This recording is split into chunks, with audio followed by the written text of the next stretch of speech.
Sometimes it only takes one decision or shift to change everything in your life. And sometimes it's a series of smaller changes that eventually lead to an entirely different you. If you feel stuck in your life right now and you don't really see how things could change, then listen to the second part of Sue's story to see that change really is possible and is possible for you too. Over 10 years ago, in her 50s, Sue wasn't really living a dream life. She was in an abusive marriage and she was keeping herself small. She was suppressing her interest, her curiosity, and not really letting herself be her full self. So the first decision she made was drastic. It was to leave that marriage. And if you want to know more about the process that she went through and how she prepared for that, listen to part 1 of our conversation, and you can find links for that in the description. But then, after divorcing, it was really a series of smaller changes that eventually led to her leading a completely different life, a life full of creativity, expressing herself, and using her voice for positive change. And those decisions were following her interests mainly, just going where she felt like she wanted to learn more. She started joining storytelling groups, writing groups. She started letting herself follow her curiosity. Despite often being the oldest person in the room or the least experienced person in the room, she let herself go through this process of self-exploration, which eventually led to the period of her life that we get into today, which looks completely different than her life did at 56 over 10 years ago. Within just a period of about 3 years, she has gotten married. She's in a relationship that she describes as an explosion of joy. She decided to explore with plant medicine, magic mushrooms, MDMA, and she even had what she called a psychedelic honeymoon. And she filled a lifelong dream of writing and publishing a book. Now, this is all after the age of 65. So this interview is for you if you're looking to see how much things can change just after a series of decisions and what a full and fulfilling life you can lead after the age of 60, after the age of 65. But this is also for you if you're interested in writing a book or a memoir, because she explains some things that are helpful to know about the process, how she found beta readers, and some other things. Or if you're curious about plant medicine like magic mushrooms, MDMA, ayahuasca, and especially if you're over the age of 50 and wondering what that would be like at that age. If any of this sounds like it would be helpful to you where you are right now in your life, then you're going to love the second part of Sue's story. So let's get into it. As you told me, you wrote a sex memoir at the age of 69, the perfect age to write a sex memoir. Was it hard for you to kind of tell people this at the beginning, to share? You said you had readers. How did you get over that? I can only assume that would be at least a slight mental hurdle.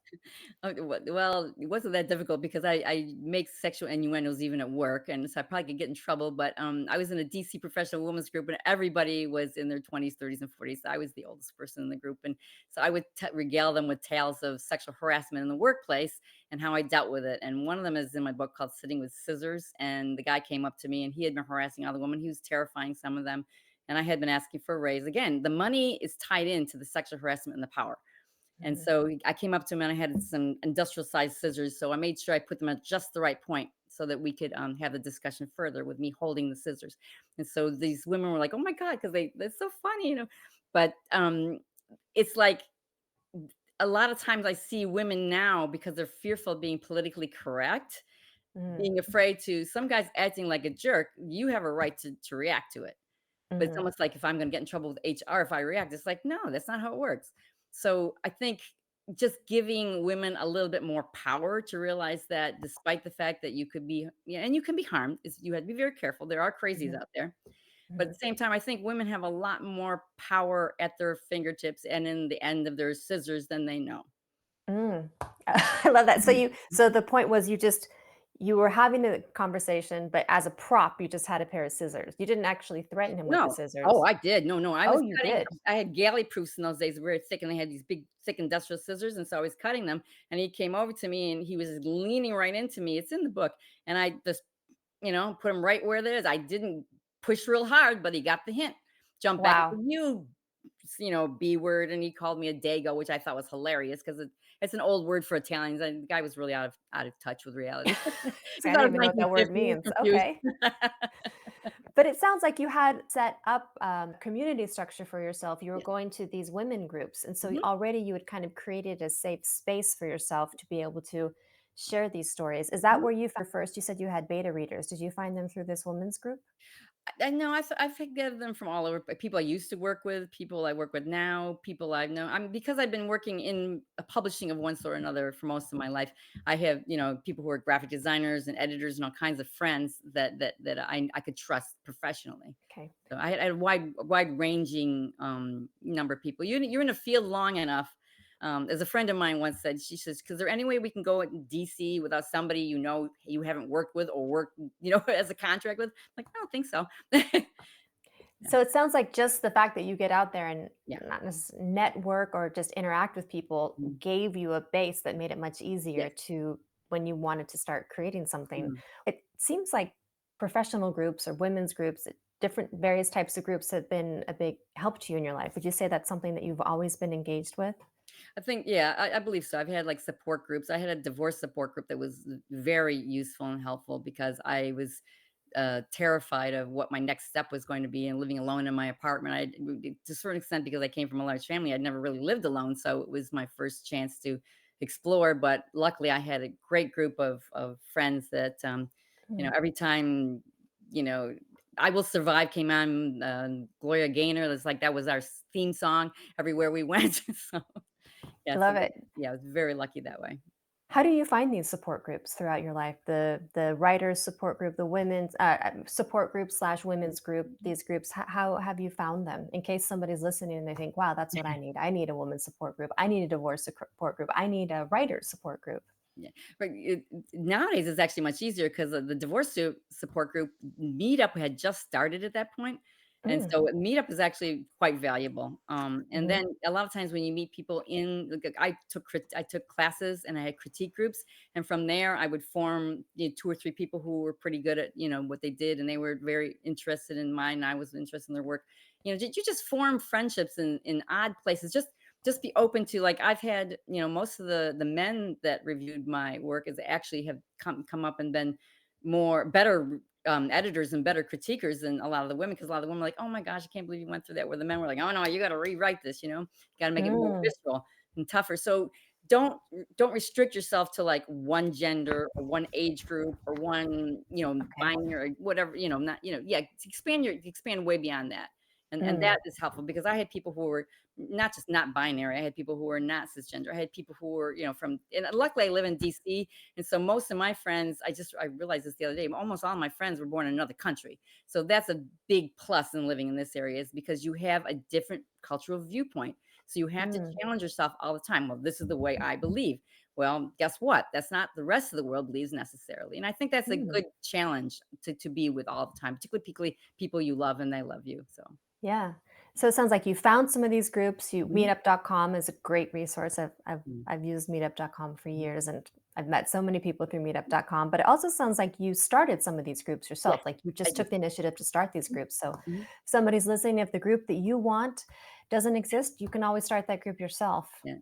It Yeah. doesn't have to be even meet up, but I had during COVID, I had a Friday night, dance group that we would dance and then drink wine at the end of it and gossip, and we had a movie theater. We had a movie people I knew who would like movies. I had another one. I just kept creating different, it was COVID, Yeah. everybody was stuck, they couldn't go anywhere, so, yeah, and some of the people said recently that they missed those nights because now that we're, well, we can go to the theater, we can go to whatever, and we don't get together as much because of it. Yeah, that's really cool. So this leads me into your kind of current phase, which I find really interesting. You mentioned something about a psychedelic honeymoon. You recently got married Mhm. to that man you reconnected with, who was a long time ago sweetheart, and you reconnected with him. Tell me about what's all this about a psychedelic honeymoon? That really sounded interesting to me. We started thinking about it. He's an architect and I'm a writer. And so both of us started thinking, well, what is going to be the last part of our lives? And one of the things that both of us had in mind was enhancing our creativity and trying to see things from a different viewpoint and trying to, improve upon which exists. I mean, not just leave a legacy of, helping people. I tutor, he does, we both do things like that. But we wanted, like, what about, in our brains that we've kept stagnant all our lives? that we need to kind of jiggle, kind of like jiggle The the cortex brain. or Right, exactly. Get it going again because so much of your professional life, and particularly when working a long time as both of us, is the prefrontal cortex, which is executive functioning and logic, and getting things done and organization. And we're like, and so we both miss that creative side of it. So we thought, well, why don't we try this? And I And had can I ask been, how old you were when you got married and when you decided to do this? How old were you and how old was he? Because you look much younger than you are. So in case anyone's looking at this, watching this yeah, video. I got was I 60? I was 68 when I got married because it was October 7th and I turned 69 on October 28th. He was Mhm. 67. He's 14 months younger than me. And I always say I'm a cougar. My daughter says I'm a puma, just in training to be a cougar because there's not enough time span. But yeah, we've had moments where people are like, there, your daughter's here. I'm like, all right. The How first time we funny. went to couples therapy was funny because we kind of gave this person the rundown of what our lives have been, and then we had reconnected. And she's, well, it's kind of a typical, you find a younger woman. And I looked around the room. And I said, "Who's the younger woman?" And I looked at him like, "Do you have somebody else in your mind? What's going on here? I don't know. I'm the older one here." 14 months Sure. older, excuse me. Exactly. And she was like, "What?" So, he looks pretty young, Yeah. and he looks young too. He's very healthy and young. He's very Yeah. slender and looks, and he used to be a marathon and ultra marathon runner. So yeah, yeah, So you both of you are obviously very young in spirit because yeah. I mean, I think that more we should be able to act young at any age, but you don't act like a typical woman in her 60s. You seem very young and vibrant. So that I just before we tell this story about the psychedelic honeymoon, these are two people in their 60s, 68, 67. So you guys are talking about you want to kind of shake up the creativity in the brain. And so then what's a psychedelic honeymoon? Well, we first were actually another friend who wanted to do the same thing as a physician, and he told us about an MDMA experiment when he did with his wife before they got married. And we thought, and we weren't married yet, so we thought, do we really want to get married? Part of us was like, do we really want to get married? What is the point? And so we did the MDMA experience, and it was really fascinating because he was in ecstasy, which is why it's called ecstasy. I had some PTSD that I thought I had dealt with in my past that just came raging up. And what it did was it allowed me to be vulnerable and open and deal with the shame and the guilt and the fears and the abuse, quite frankly. And some of the things that have happened to me in my life. And it allows you to open up. And then we became very close because of that. And then we thought, well, so we did a few other things, and then what happened was we found this retreat. I can't think it was a retreat guru retreat or retreat.guru. I can't remember now. And it's called La Mesquita, and we ended up looking at all these different places in the world, particularly in the States, and it was much cheaper, and they had a good reputation, and so we went, and it was wonderful because we had people from, I think the youngest person was 22, and me, I was the oldest, believe it or not. There's another person, another one or two people like just a few years younger. But people were from all different walks of life, different ethnicities, different races, different everything, and different, gender, selections, identity, and it was wonderful because we all had something in common. We were all seekers, Hmm. regardless, and almost everybody had gone through some kind of trauma, and that's the other thing is everybody's gone through trauma, and once you realize that, it makes it a lot easier for you to accept your own trauma. When you've made mistakes and you haven't been your best you're not the only one. So that was a wonderful experience. So we did psilocybin, which is a mushroom, Mhm.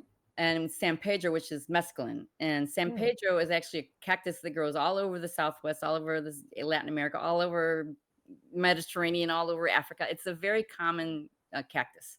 So it's very mellow. It's what I call MDMA light, and Mm. then allows you to have this like the psilocybin experience. So So we that had was you take them together at the same time? yeah, the first night we just took the psilocybin, and then it was an evening, and they had music, and I was a fascinating experience too because I ended up having this very long discussion with this young man who had been treating people in Syria for war-torn children in war-torn areas. So he did have real trauma, and so we ended up spending. I spent most of the night just talking to this young man, and it was this And were you wonderful group. cognizant? What does it feel like? Because I in my was mind, I was I cognizant. imagine Yeah, hallucinations and things like yeah. that, I, but that I doesn't. think yeah, I think my husband was. He definitely was having more of the hallucination.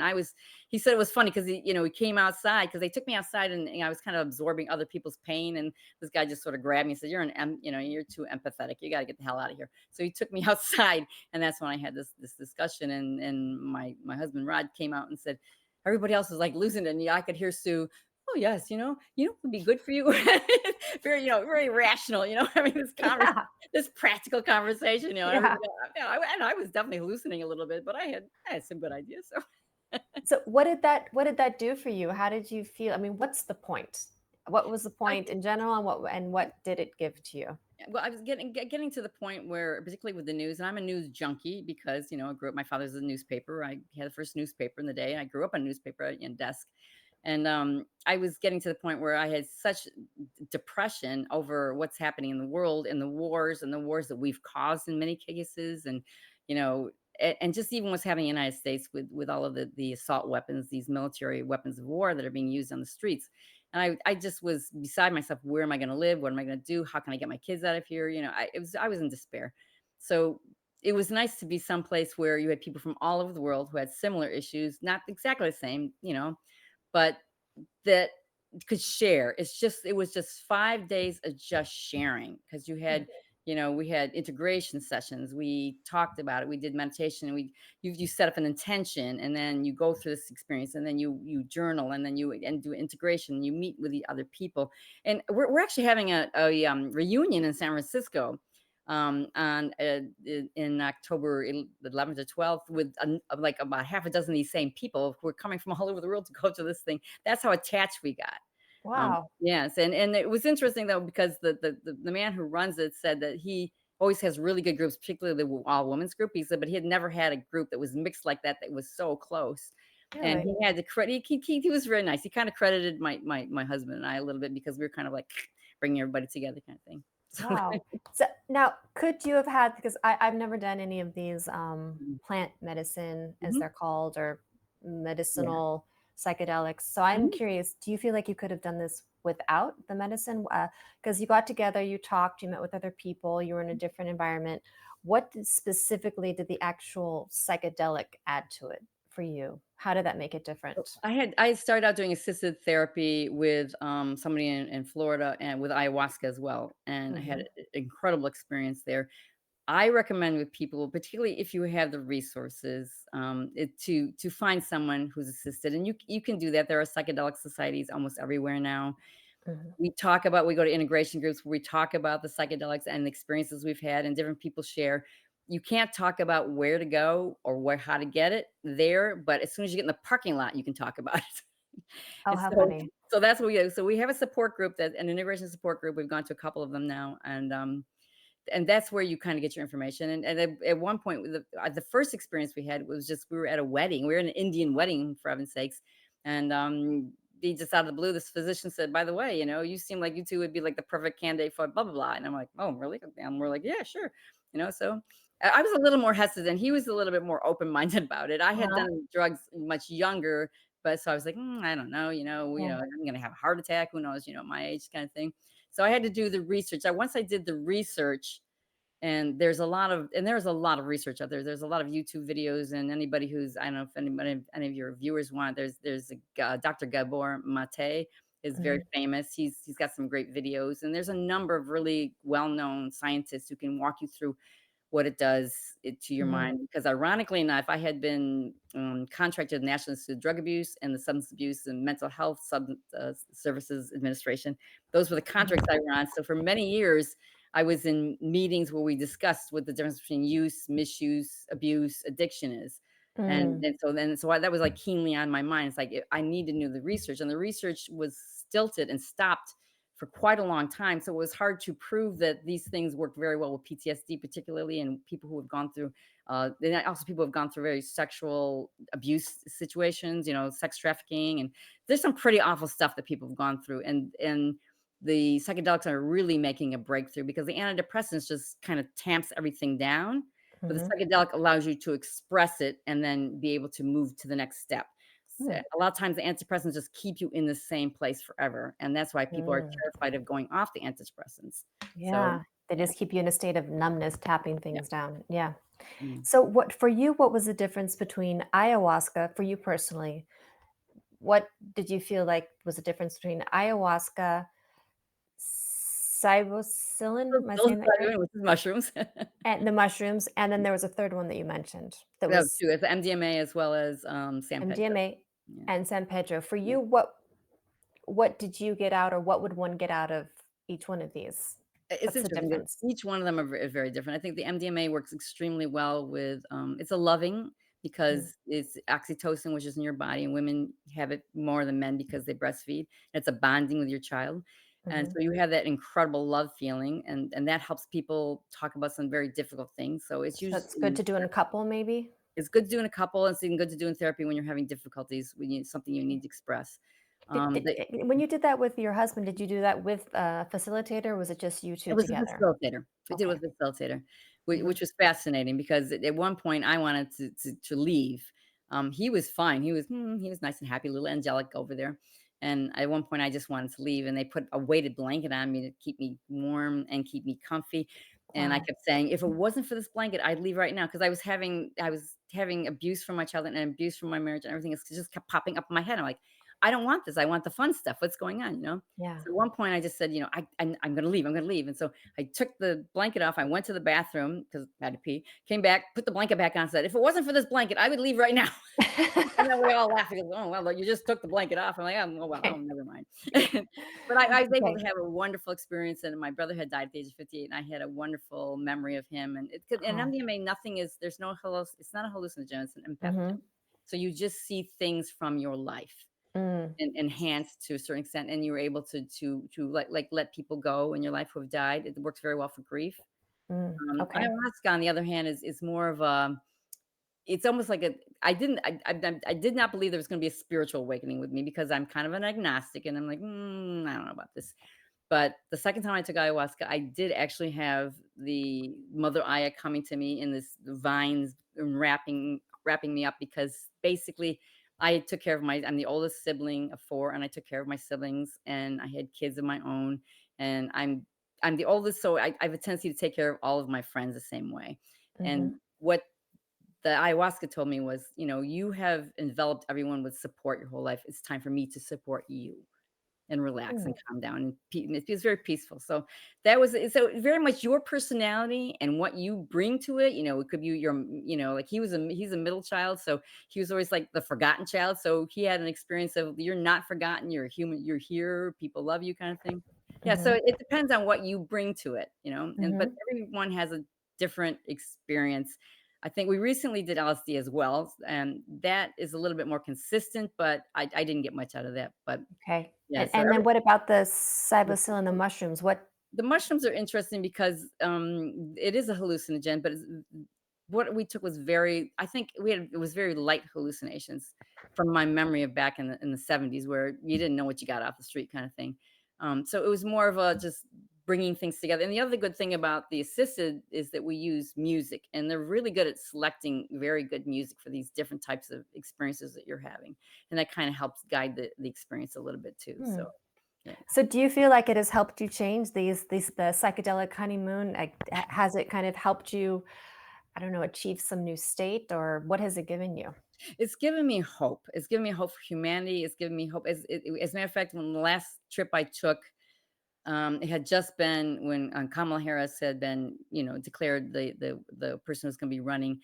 And I remember reading. There's a book called No Mud, No Lotus. I think it's a Vietnamese monk by the name of I think it's Thich Nhat Hanh. It's a very famous book, and she in the name Kamala actually means lotus. And Hmm, what I saw and envisioned was this beautiful lotus coming out of the mud, and I thought, and the whole idea of the book is, it's a Buddhist monk who wrote it. He said, without the mud, you cannot have the lotus. But if you mhm, have mud that sits there and it doesn't get stirred up, nothing can grow.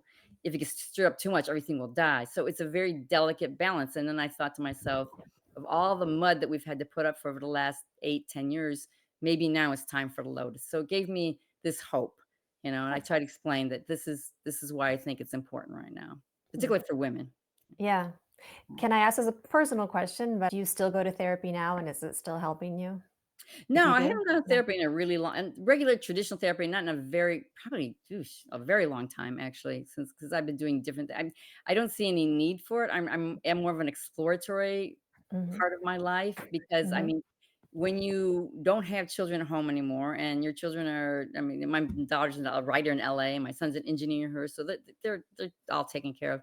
When you don't Mhm. have that responsibility anymore, this is the time of life that I call it the youth of old age where you get a Yeah, you're chance living it for oh, sure. yeah, yeah, because there's gonna be some point where you're gonna be more decrepit, which I don't know why I'm saying that. My father's 90, my mother's 89, and they still sleep together. I don't know why I'm saying that. But because Yeah, anyways, maybe it doesn't have to be that it way. could be genetic, I don't know, Mhm. But I also we've both gone to high school reunions recently. He sold my book at my reunion, I did a reading, and he did a 10-minute stand-up, and in, Pasadena, I told him now he can say he did a stand-up routine in LA. But so That's so funny. we're explaining, but we what we realize talking to people and being with them is how many people in our age group are so disabled, with diabetes and just, cancers and all kinds of things. And, all those things that they were harming their health all those years is really caught up with a lot of people. And then some people are just it's just genetic luck. So to a certain extent, every day we wake up now is that we feel good and we're dancing. I mean, people say, "You guys dance everywhere. You guys dance in grocery stores." And I say, "Yeah, because we're just lucky to be able to that because there's gonna be a time soon, probably, when we can't." Mhm. So, seize What the what do day. you think the difference is between you and these people who are your same age, but they seem much older? What have you actively done? I mean, obviously, you've been lucky with genetics Yeah, because a lot of it has to do with good genes, yeah, I but think I'm so. sure also a lot of it has to do what you have proactively chosen to do. So, what do you think it is that why are you so different? Because you Yeah, seem very young, very youthful, full of energy, thank you. and not everyone your age maybe Mm, would seem that way. So, mm. what's the difference? I think we've talked about this, my husband and I, and we are both married to very serious people who are their careers are very important to them, and our careers are important to us, but not that important. And so it was nice it's almost like a joy explosion to be with someone who kind of, as he put it, you don't have to emotionally translate. I Mm. find interesting because he speaks Spanish as his first language, and his ex was also, they're comes from the same country, and so I always worry about, well, I can't speak the language fluently, so I'm losing something. But I like the way he put it that he didn't have to translate emotionally for me or me for him. Mm. Yeah. So there was So choosing the right person is really that important. that that does help, even though it takes a really long time for some people like me Yeah. to do it. Yeah, but now that you have, you're Yeah, definitely making the most of it. And yeah, so, to end up, you started playing drums in your 60s. I This is one did. of your hobbies. You play drums, you dancing. I want to hear about some of these fun hobbies. Tell me about learning to play drums in your 60s. Well, my son is actually a percussionist, and he used to be in jazz band and marching band, and I used to tell the tale because when I was a little girl, I tried to play drums, but back in those days, it was the boys got first choice. So I ended up playing violin for like 28 years or something, or a very long time. And I just never got a chance to play the drums. And so my son said to me one day, "What is stopping you now?" And I thought, that's a darn good point. So, and I turned out that I found out my husband had also taken lessons, but kind of wanted to do it too. So we ended up taking double lessons in the same room, which was fun. I had this young guy with his dreadlocks, and he was really very sweet and everything. He was a jazz drummer, and I think he was frustrated because I was good at reading music because and my husband was much better at actually playing. So Oh. like, can you guys just be one person and But what became interesting is then we took up the idea that we would come once a week to in this room with two drum sets, and then just turn on the music and go. I've done Hotel California's Death, of course, but because this poor guy, he gave up trying to give us modern music. He just gave boomers, just give them boomer music. It's easier. He was very sweet Just about embrace it. it. Embrace the boomer. This Yeah. is Boom. easier. Hotel Hey, boomers had California some again, cool one more music. time. It's like, Yeah. but I That's always say to people, if you really want to save money on couples counseling, drum. There's the two people drumming in the same room. I was like, you're mad at the person. Like, no, yeah, yeah. So you end up doing this drum off, and it's healthier, and it definitely is I a lot love it. cheaper than. The neighbors may not like you as much, but hey, you know what? Oh well. No, we have this. Yeah, no, well, we have it in a room that's particularly doesn't have anything under, above, or around it. So Okay, that's good. And you also you've started dancing, I think you said? You I've take been dancing my whole life. My your whole father was life. actually an excellent dancer. He's 90 years old, and He says that he's in pain all the time except for when he's dancing. So I told him keep Mm, dancing. So now he dances to the mailbox. And my mother says he dances everywhere he goes. He dances down the street. So at 90 years old. So I love I it. come by it honestly. And then when I saw him recently, um, music started. He had a cane and he was feeling really decrepit and all kinds of things. And suddenly the music came up and you want to dance, Dad? He's like, yeah. And so we got up and danced. That's amazing dancing. Yep. Yeah, so I have to So thank him for that. I think yeah, Italian men like to dance, and I luckily was raised by a Sicilian father, so I love it. How do you have you ever had an issue with energy? Because you seem to have so much energy. Has it just always come naturally? Because I'm sure some people listening might be thinking, how does she have the energy for all of this? yeah, Is yeah. this just something you've naturally had your whole life, or did you have a point in your life where you didn't have as much energy? Yeah. Well, I've had times where I didn't have energy and I was depressed, but I think mother used to tell the story when I was only 1 years old where I escaped. They put me in a playpen, I escaped. They put the playpen upside down, I escaped. They put the upside down with a rock on top of it. Somehow I escaped. So I wasn't very good at sitting still. And my mother used to make the joke that she didn't know what my face looked like, but she knew what my butt looked like because I was always upside down. So so I think that was sort of natural, but I have had times in my life when I have been, especially depressed. I was very depressed at one point, Mhm, after I had left and I wasn't sure what I was doing or was I making the same mistakes with somebody else or, mhm. what was, kind of what's wrong with me that I've made all these mistakes in my life. And I was very depressed. I took a walk around a lake here, Lake Needwood here. I got halfway around the lake and it was starting to get dark and I sat down to meditate and I got so depressed, I got catatonic. I essentially could not move. And I was able to call my sister, who actually is a social worker, and she was like, "Do I need to call 911? Do I need to call the hotline? What should I do?" I said, "I don't know. I don't never had this feeling before. I've been Wow. depressed, but never to point where I was like." And she goes, "Well, what are you doing at the lake, anyways?" And I said, "Well, I was thinking of committing suicide, but they dredged the lake, so I can't even do that right." And she, for the life of her, laughed. She goes, "Oh, I'm sorry. Was that supposed to be funny?" And I said, "Yes, I was being funny." Okay, so okay. And she says, "But I said, but I was thinking to commit suicide. I did judge the lake." So, things like that. A few times in my life where I thought about committing How suicide. did you get out of that period of depression? That was after you moved out in 2014? Yeah, yeah. How But how did you get out of that period well, of the first thing depression? was trying to get out of the lake area because they were going to close in sunset. I wasn't going to be able to get. I'd have to stay there all night. So she got to help me kind of get up and moving and get back again. So I think for me, movement is always the thing that, even if I'm extremely depressed, if I go to a dance class and I'm feeling lethargic and I don't want to do it, by the end of the dance class, I'm in a completely different mood. Mhm, I think movement it's very difficult for some people when they're extremely depressed because when you're depressed, you mhm. don't want to move. But Yeah, that would be my suggestion, even if it's just to get up and walk around your house. yeah, Just the idea of activating the nerves, neurons in your brain, and just getting your whole blood system going. There's just something about it that changes you. And I know it's very difficult when you're yeah. depressed. So. How long did that period last that you said that you were really depressed after you moved out? It was very much an on again, off again thing. But I was cured because I went to go sign my separation agreement with my ex, and I thought he's okay now, nothing's wrong. Long story short, he put me in a chokehold, and I just it was I said that's it, that's the last time, and I wrote in a letter saying, I hope you never put your hands on another woman the way you have on me, And so and that's what cured it for you? Is that that's kind of what snapped you out of it? realizing that this was not because I kept thinking, well, this is my fault because I wasn't paying attention. This is my fault because I paid more attention to the kids. My fault because he had convinced me I'm, a crazy person essentially. And it is my fault because I had this affair, even though he had numbers of affairs. I had this one.